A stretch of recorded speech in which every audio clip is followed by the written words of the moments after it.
Так, 5 апреля 25 года, дневник землекопа. Короче, что, потихоньку идем. Выкладываем уже колодчик. Дождь только мешает немножко. Ну, может, оно и к лучшему. Так как красный кирпич, насколько я знаю, нужно перед кладкой замачивать. Еще тут проблемка вся в том, что отбивать мне старый раствор лень. Ложу так, ну, что-то получается. Как-то. Косо-криво раствором подравнивается. Думаю, сойдет.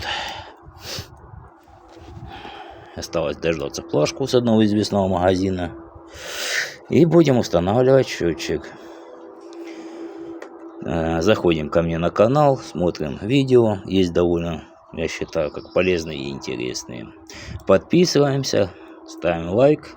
Жду вас.